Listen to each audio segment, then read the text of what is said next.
आदरणीय दर्शक नमस्कार। केन्द्रबिन्दुको प्रस्तुति ट्रेन्डिङ एक्सप्रेसमा तपाईलाई स्वागत छ। म पूजा पन्त। यस कार्यक्रममा हामी चिया गफदेखि संसदसम्मका, गाउँदेखि सिंहदरबारसम्मका बहसका विषयमा चर्चा गर्छौं।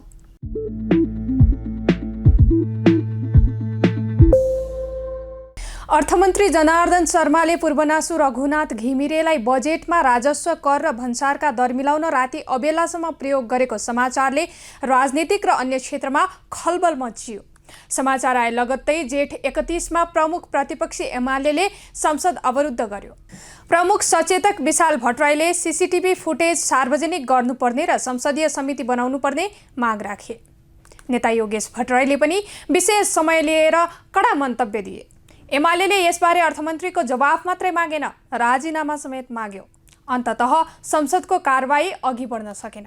सीसीटीभी फुटेज र संसदीय छानबिनको मागबाट एमाले केही पछि हट्यो, तर राजीनामा र संसदीय समितिको माग उठाउन भने छाडेन। उसले संसद चल्न दियो, बरु अर्थमन्त्रीको अभिव्यक्ति नसुन्ने भन्दै आफै बहिष्कारको नाममा संसदबाट बाहिरियो। कारण एउटै थियो, सीसीटीभीले यस्तो रहस्य खुल्थ्यो, बजेटमा हस्तक्षेपकारी भूमिका निर्वाह गरेका व्यक्ति कुनै व्यापारिक घरानाबाट परिचालित थिए। त्यो त्यस्तो व्यापारिक घराना हो जसको सबै राजनीतिक दलसँग उत्तिकै सम्बन्ध छ। संसदमा सत्ता पक्ष सहितका दलका सांसदहरूले नै बजेट निर्माणमा अनाधिकृत व्यक्तिको संलग्नता विषयमा छानबिनका लागि संसदीय समिति बनाउन माग गरेका छन्। सीसीटीभी फुटेज मेटिएको भन्ने अर्थ मन्त्रालयको भनाइप्रति असन्तुष्ट एमाले अर्थमन्त्री जनार्दन शर्माले राजीनामा दिनुपर्ने माग पनि तेर्स्याएको छ।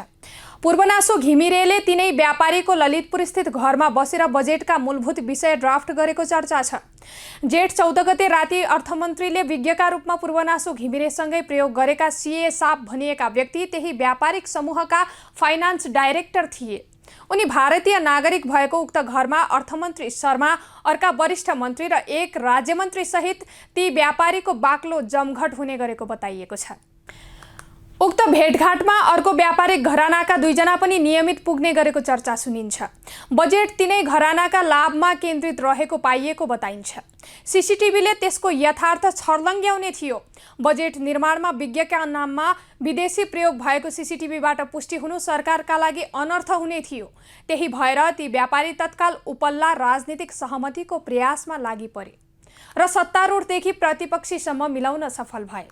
बजेटमा करका दर निर्धारण गर्दा अनाधिकृत व्यक्ति र स्वार्थ समूह अर्थ मन्त्रालय भित्रै पुगेर चलखेल गरेको आरोप लागेपछि उपभोक्ता हित संरक्षण मञ्चले सूचनाको हक अन्तर्गत निवेदन लेखेरै मन्त्रालयको सीसीटीभी फुटेज नै माग्यो। करका दरहरू, कर लाग्ने वस्तुहरू, करका दरहरू,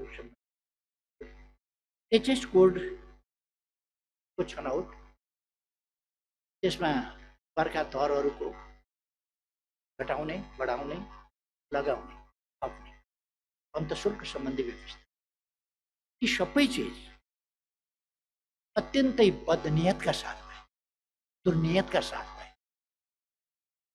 यो देशकै निम्ति हानिकारक छ र दुर्भाग्य।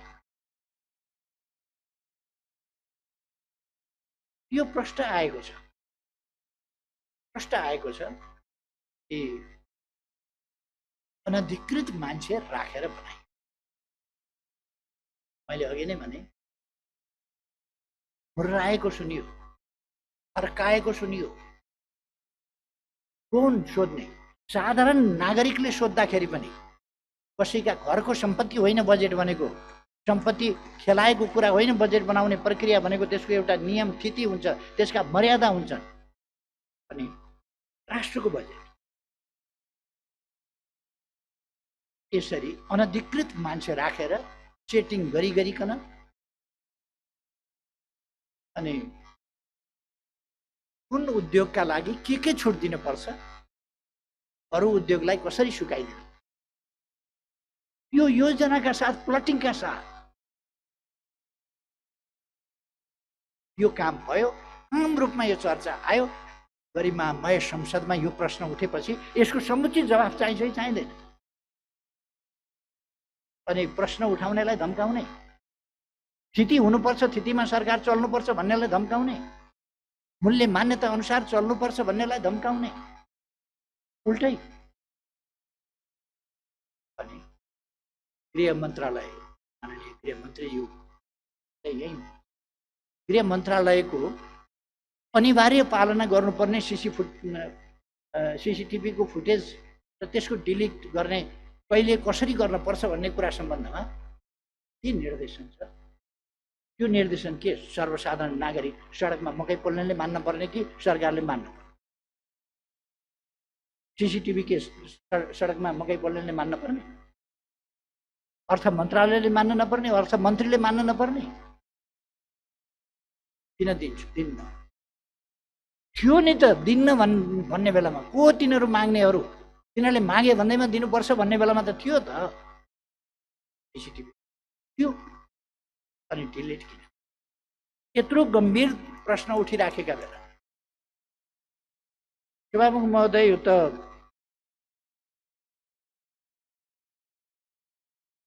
अर्थतन्त्रको आधारभूत मूल्य मान्यता र अर्थतन्त्रको अस्मितालाई नै यो लुट्ने काम हो। यस क्रियाकलाप आर्थिक अनुशासनहीनताको योभन्दा अर्को नमुना, आर्थिक अराजकताको योभन्दा अर्को नमुना हुनै सक्दैन। बजेट बाहिरका मान्छे राखेर, व्यापारीका प्रतिनिधि राखेर बनाइन्छ भने योभन्दा अन्तर्राष्ट्रिय रूपमा लज्जाजनक विषय के हुन्छ? यो अर्थमन्त्रीजीको पनि हितमा छ। यसलाई तत्काल उहाँले यसलाई राजीनामा दिने वा प्रधानमन्त्रीजीले उहाँलाई अहिलेलाई हटाएर यसको छानबिन गर्ने। यसको छानबिन गरिसकेपछि दोषी हो भने दोषीले यसको सजाय प्राप्त गर्ने नै कुरा भयो। दोषी होइन भनेदेखि भने कम्तीमा चाहिँ देशलाई, जनतालाई थाहा भयो यो होइन रहेछ भन्ने कुरा थाहा भयो। मलाई जहाँसम्म लाग्छ प्राविधिक हिसाबले पनि सिसिटिभी फुटेजको जुन कुरा बाहिर आइसकेपछि झन् प्रश्नहरू आउने भयो नि त अब त। किनकि यो 10-12 दिनको कुरा मात्र किन भन्ने कुरा आउने भए, अथवा त्यहाँभित्र हार्ड ड्राइभ छ भने त्यो हार्ड ड्राइभ भएको ठाउँबाट सिसिटिभी फुटेजको बारेमा त अर्थ मन्त्रालयले त प्रष्टसँग त्यसलाई ल्याएर अझ देखाउन सक्छ।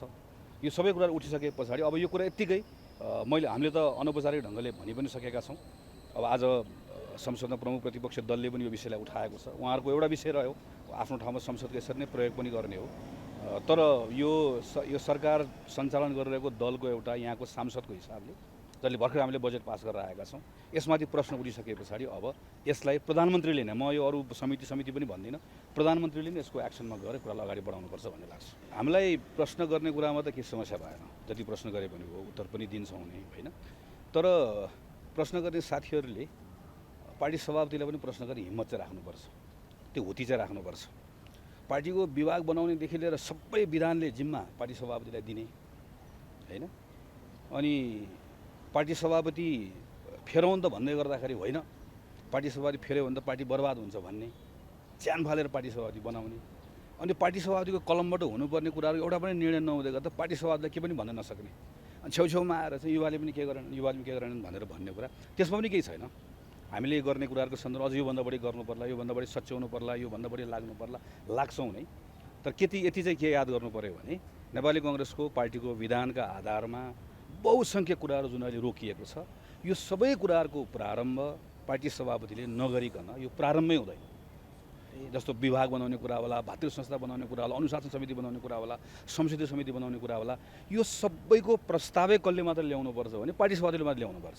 महामन्त्रीले प्रस्ताव गरेर ल्याउने कुराहरू छन् भने वा हुन्छन् भने मलाई लाग्छ मैले यो कति घन्टामा सक्दिन्छु, मैले 4 घन्टामा सक्दिन्छु। यदि मेरो प्रस्तावबाट यी कुराहरू चाहिँ पार्टीभित्र विधानले मलाई अधिकार दिने हो भने मलाई 4 घन्टा 5 घन्टाभित्र गर्न सकिने कुराहरू छन्। र यसको लागि पार्टीको पदाधिकारी हिसाबले जुन गृह कार्य गरेर पार्टी सभापतिलाई मद्दत गर्नुपर्ने कुरा हो, त्यो चाहिँ हामीले सबै कुरा गरेका छौँ। गृह कार्य पनि गरेका छौँ। कसरी गर्ने भन्ने कुरा 2टा महामन्त्री गरेर सभापतिलाई बताएका पनि छौँ। यसरी गरौँ, तरिका यो हुन्छ, यसरी मिलाउन सकिन्छ, पार्टीभित्रको आन्तरिक कुरा मिलाउने कुरा, सबै कुराहरूको बारेमा चाहिँ पार्टी सभापतिलाई सबै कुरा थाहा छ। हामीले उहाँलाई कतिपटक भन्यौँ, कसरी गर्ने भनेर भन्यौँ, तर जबसम्म उहाँले कलम चोप्नुहुन्न त्यो बेलासम्म यो कुरा अगाडि बढ्दैन। त्यसरी अड्केको कुरा यहाँ। तर मलाई के विश्वास छैन, अहिले पछिल्लो समय जे कुराहरू हामीले उहाँलाई भनेका छौँ, यो केन्द्रीय समितिको बैठकभन्दा अगाडि केही कुराहरू र बैठक सकिने कुरा सँगसँगै विभाग, भातृ संस्था लगायतका कुराहरू टुङ्गिन्छन् भन्ने अहिले त्यसरी हामी काम गरिरहेका छौँ। तर अर्थ मन्त्रालयले जवाफ लेखेको छ, सिसिटिभी फुटेजको क्षमता र जडान भएको क्यामेराका आधारमा बढीमा 13 दिनसम्मको मात्र अभिलेख रहने र त्यस अघिको अभिलेख क्रमशः मेटिँदै जानेछ। हटाइयो, लुकाइयो भन्ने विषयको त्यो चिठी सूचना अधिकारीज्यूबाट चिठी त्यहाँ गएको छ क्यार होइन, त्यो के भन्छ प्रत्येक 13 दिनसम्मको चाहिँ त्यहाँ अभिलेख भेटिँदो रहेछ होइन। हजुर। 14औं दिन गएर हेऱ्यो भने अघिल्ला दिनको नभेटिने, त्यसपछि गएर 13 दिनको देखिँदो रहेछ होइन। त्यो हटाइयो भनेदेखि कसरी भन्न पाएँ।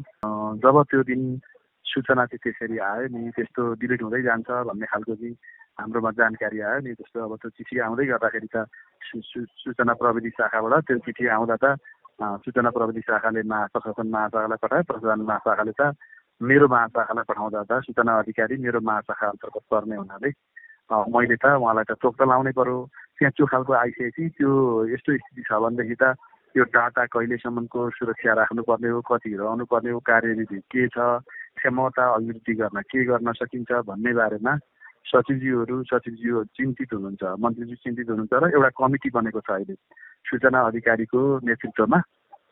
एउटा कमिटी बनेर त्यो चाहिँ के भएको, के क्षमता अभिवृद्धि कसरी गर्न सकिन्छ भन्ने खालका कुराहरू बारेमा ती सबै कुराहरूको चाहिँ एउटा कार्यविधि लगायतका चिजहरू हेरेर गर्ने भनेर एउटा कमिटी बनेको चाहिँ मलाई जानकारी भयो। ठ्याक्कै लिखित जानकारी मेरोमा आइपुगेको छैन। त्यो दिनको छलफल त्यस्तो थियो। एउटा सूचना अधिकारीको नेतृत्वमा सूचना प्रविधि महाशाखाको निर्देशक समेत सदस्य रहने गरी लेखा प्रशासन लगायतको टिमवटा रहेर र कमिटी गठन गर्नुपर्छ र त्यो चाहिँ एउटा एक्सटेन्ड गर्नुपर्छ भन्ने खालको कुरो भएको छ। यस्तो हुन्छ सूचनाको हक सम्बन्धी ऐन र नियमावली 2064 2065 हो होइन। मन्त्रीज्यू बहाली हुने बित्तिकै अथवा सचिवजी बहाली हुने बित्तिकै अथवा सूचना प्रवक्ता बहाली हुने बित्तिकै अथवा सूचना अधिकारी बहाली हुने बित्तिकै कहाँ के छ भनेर सबै आइदिएका कुराहरू त हेर्ने अभ्यास रहेन र त हेर्नु होइन। यो 64-65 सालदेखि नै त्यस्तै क्षमताको राख्दै आएको भन्ने हाम्रो बुझाइ छ होइन। त्यसरी राख्नु हुँदैन त्यो थियो भने त्यसैले कार्यविधि के छ भनेर हेर्ने हो। जस्तो सूचनाको हक सम्बन्धी नियमावली अनुसार मुख्य सचिवको अध्यक्षतामा बस्ने बैठकबाट कुन मन्त्रालय निकायका सूचनाहरू कुन सूचनाहरू कति समयसम्म राख्नुपर्छ, कहिले नसडाउने, कति समयमा सडाउने, कहिलेसम्म अभिलेख राख्ने भन्ने वर्गीकरण गरेको हुन्छ। त्यस्तै खालको कार्यविधि हाम्रो होला। त्यो कार्यविधि समेत खोजी गरेर के गर्नुपर्छ गर्नको लागि चाहिँ एउटा चाहिँ सुझाव पेश गर्ने भनेर त्यो कमिटी बनेको छ होइन। त्यहाँभन्दा अरू विकल्प त हामीले के भन्न सक्छौँ र यसमा भन्नु त, किनभने अब अघिल्ला अधिकारीहरूले चाहिँ त्यो खालको क्षमताको 3 महिनासम्म रहने क्षमताको राख्दै हुन्थ्यो होइन। कुनै कार्यालयमा 28 दिनको होला, कुनै कार्यालयमा 30 दिनको होला होइन। त्यसपछि त्यो 30 दिनभन्दा बढीको क्षमताको छैन, रहने छैन भने त्यसलाई सेभ गरेर कसरी राख्न सकिन्छ होला, ती प्राविधिक कुराहरूको बारेमा त सबै अपराधिक मान्छे त बताउन सक्दैन। त्यस कारण त्यो खालको व्यवस्थापन हुनुपर्छ, के गरी गर्नुपर्छ भन्ने सम्बन्धमा त्यो कमिटीले सबै कुराहरू अध्ययन गरेर रिपोर्ट देला भन्ने एउटा तयारी चाहिँ भइरहेको बुझ्छु मैले चाहिँ मन्त्रदैन। प्राविधिक कुरो त तपाईँ आएर पनि त्यहाँ हेर्न सक्नुहुन्न कहाँ के छ भन्ने कुरो। उहाँहरूसँगै अभिलेख हामीले माग्यौँ नि, अभिलेख उपलब्ध गराइदियो भनेर मागेपछि उहाँहरूले त्यो खालको जवाब दिनुभएको छ होइन त। यसअनुसार अब शङ्कास्पद रूपमा स्वार्थ समूह छिरेको दिनको अर्थ मन्त्रालयको सीसीटीभी फुटेज सार्वजनिक हुन नसक्ने अवस्था देखिएको छ। कानुनका जानकारहरूले तोकिएको समयसम्म फुटेज सुरक्षित नराख्नुलाई कानुनको बखिलाफ भनेका छन्।